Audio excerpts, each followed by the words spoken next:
অস্থির সুন্দর গোল্ডেন কালারের মাছটা দেখেন, কত সুন্দর আইসটাগুলো, কত সুন্দর গোল্ড কালারের। আজকে আপনাদের জন্য নিয়ে আসলাম আরেকটা সুন্দর মাছের কালেকশন। চলুন দেখে নিই মাছটা আসলে কি। এটা হচ্ছে গোল্ডেন অ্যারোনা বা ড্রাগন ফিশও বলতে পারেন, অনেক জায়গায় এটাকে ড্রাগন ফিশও বলে। এটা অনেক জায়গায় সৌভাগ্যের প্রতীক হিসেবে দেখে, যেমন হচ্ছে থাইল্যান্ড, মালয়েশিয়া, সিঙ্গাপুর, এইসব এরিয়াতে এটাকে সৌভাগ্যের প্রতীক হিসেবে দেখে। এরা ভাবে যে এই মাছটা বাড়িতে থাকলে আপনাকে সৌভাগ্য বয়ে আনবে।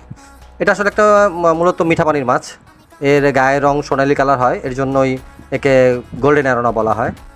এদেরকে ড্রাগন ফিশ বলা হয়, কারণ হচ্ছে এদের পানির নিচে দেখতে ড্রাগনের মতো মনে হয়, এই কারণে ওনারা ওই দেশগুলোতে এগুলোকে ড্রাগন ফিশ হিসেবেও জানে।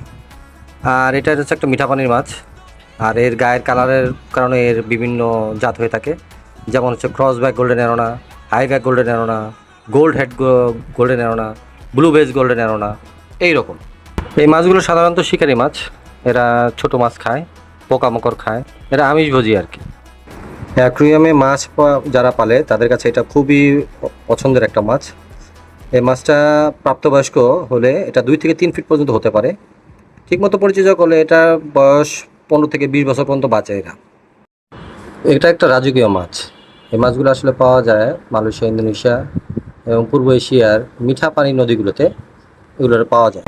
একটা পূর্ণবয়স্ক মাছের জন্য আপনার 4 থেকে 6 ফুটের বিশাল অ্যাকুয়ারিয়াম দরকার হবে, কারণ হচ্ছে মাছটা প্রচুর দৌড়াদৌড়ি করে, লাফালাফি করে। আর পূর্ণবয়স্ক মাছ একটা 2 থেকে 3 ফুট হয়, তাহলে 2-3 ফুটের মাছের জন্য আপনার তো 4 থেকে 6 ফিট অ্যাকুয়ারিয়াম লাগবেই, এটা স্বাভাবিক। ভিডিওটা ভালো লাগলে লাইক, কমেন্ট, শেয়ার দিয়ে পাশে থাকবেন। ধন্যবাদ সবাই।